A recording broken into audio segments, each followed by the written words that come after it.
Right, now that we've done all our cuts on the table saw, it's time to clamp them up and see if there's any gaps in there. The 1/4 inch ones that you cut on the table saw, a lot of times you get chatter in those and it's hard to keep it against the fence exactly. So if you have a sander, a drum sander, that you can sand them exactly at 1/4 inch, it's a little better after you get done with running them through the table saw to sand those down if you can.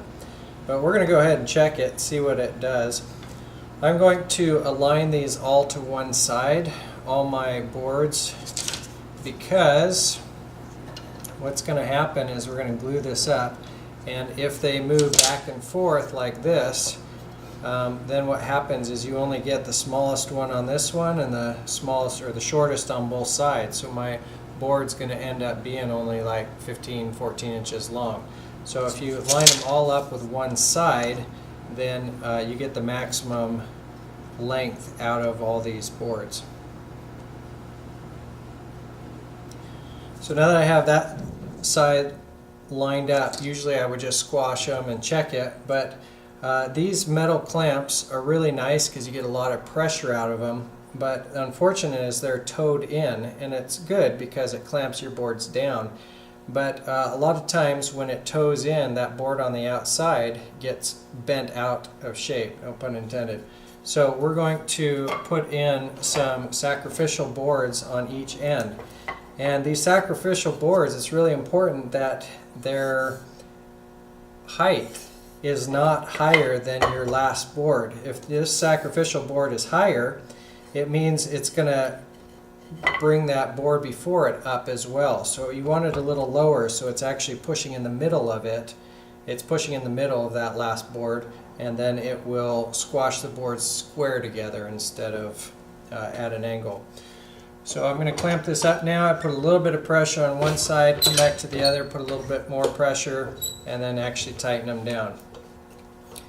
And now comes the critical piece. I'm going to look at in between every one of my boards and see if there's any large gaps. If there's any large gaps where you can actually see through, like if I can see light on the other side, it means that your blade on the table chattered too much, or means you weren't holding it tight against the fence or something like that. And that needs to be adjusted first. So since you already got your practice on the table saw, this is the time I tell my students it might be better to go take it to the drum sander rather than to mess it up more on the table saw. If you can, go ahead and do another cut on the table saw though, for more experience obviously. If you have a really small void where it's dark, you can kind of see a gap but you can't quite see through, a lot of those we can save just by gluing it up and then sanding, mixing some glue and some dust later and filling those voids. So if it's a really small one, a hairline one, I'm not too worried about it. This looks pretty good. I've got a little bit of gap with those 1/4 inch pieces where they tapered a little bit, but I'm pretty sure I can fix those. Now I'm looking at my board here though, and one of the things that stands out to me is I've got dark and then a light and then I've got another light board. And so because I've got these two light ones together, it kind of looks interesting, but I think it could look a little bit better if there was some darker board between those two light boards. And my leftovers from these 1/2 inch ones are about an 1/8 inch thick. So I'm just going to look at it and see what happens if I back this out and put those ones in, see if it's going to make it look a little bit better.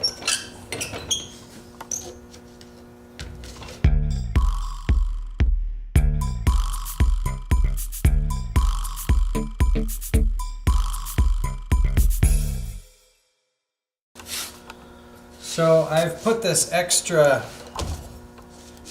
red line in here, and trying to decide if I like the look of that one or not. And this is kind of the nice thing about doing a table saw cutting board is you can make it work. Basically say, hey, this is the reason it didn't work out before. I kind of like the extra thin red ones in there.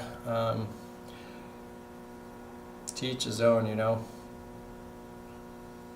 I think we'll go with it. We'll give it a shot. So I've got my boards lined up. This did add a little bit of a gap. Again, this type of board is really hard, and when you have two really hard or dense materials right next to each other, sometimes they don't glue the best because of the slick finish. You have a little bit of softer wood, it compresses and you can fill a lot of voids. But when you have a really high-end table saw, you need to make sure, or a high-end cutting board, you need to make sure that you have really straight lines, and this is where a drum sander comes in real handy. So I think we can live with it. I'm going to go ahead and glue it. I am going to make sure one side is straight and clamp that up.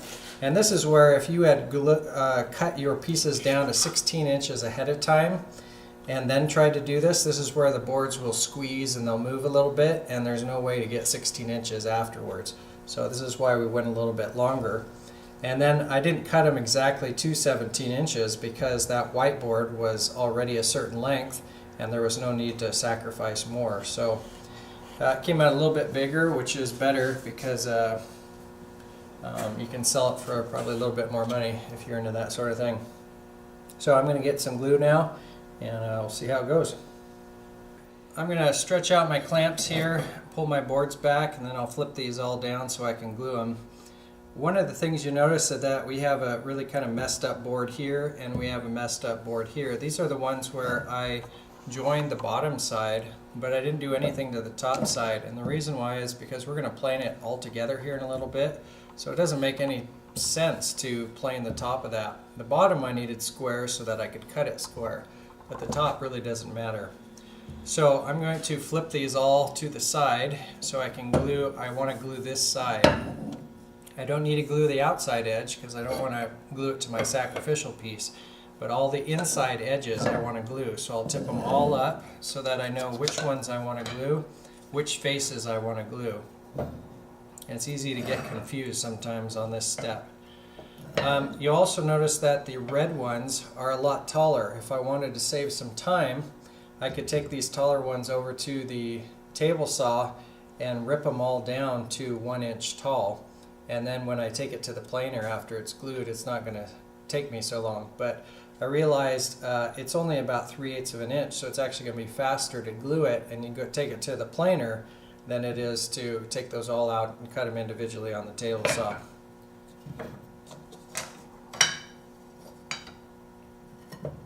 So the last one, obviously I don't want to glue that one to this board as well, so that one we're going to leave separate. So now I need to glue all the faces.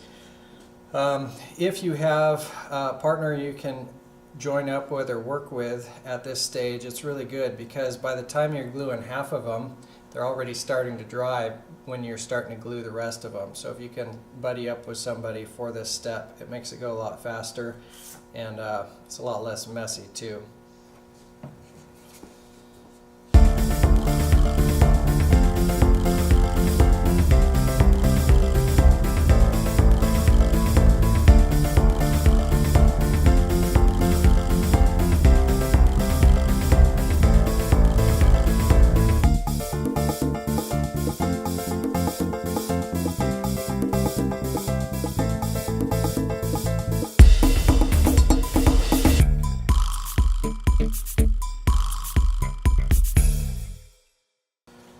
Okay, notice how I left them all flat.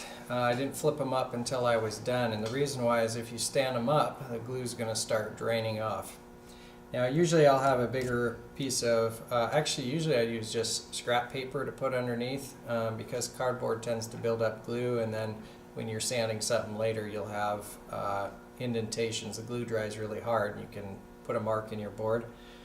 So usually I try and put scrap paper underneath. If you have a glue table with a bench that has the cutouts for your clamps, that's obviously best, but we're going to do this so it's easier to film right now. So now I'm going to tilt each of these back up and remembering to line up one side.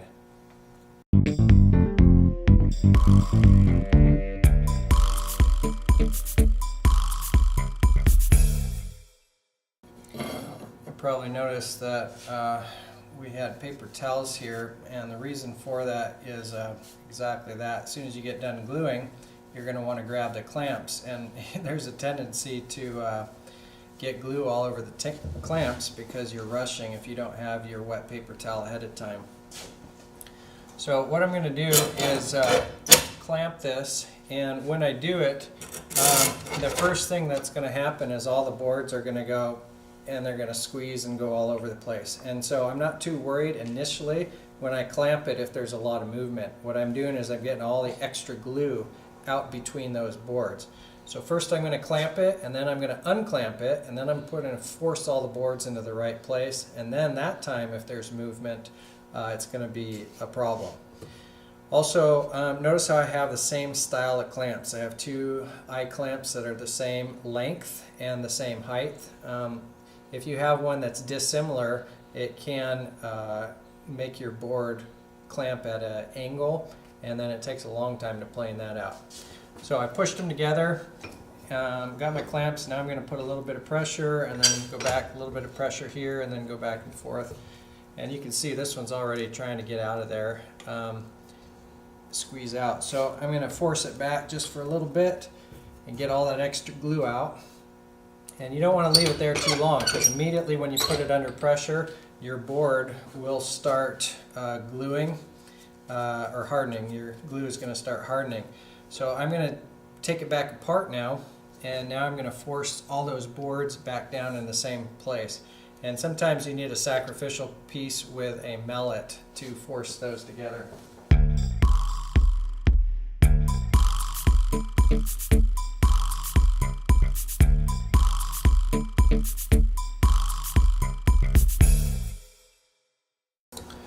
So as soon as I start clamping it, I have a fair amount of pressure on here. Now I'm going to look underneath from the side, and I'm going to see if there's any gaps between my board and the clamp. If it's raised up, if it's squeezed up, that means I'm going to lose height when I go to plane it because there's a cup in it now. So I want to make sure all my boards are laying flat on the clamps.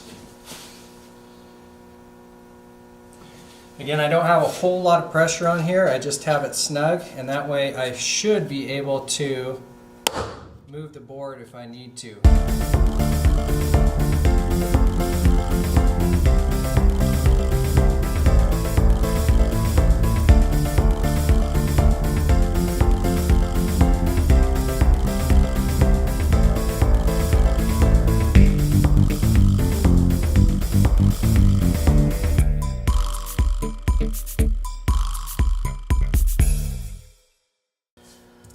Okay, now that it's been clamped together, I can move it if I need to move it off to another table.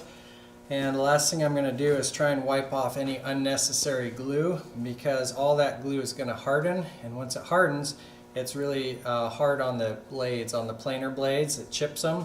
So I'm going to try and wipe off as much glue as possible, flip it over, wipe off as much, move it, and then take the glue off the table.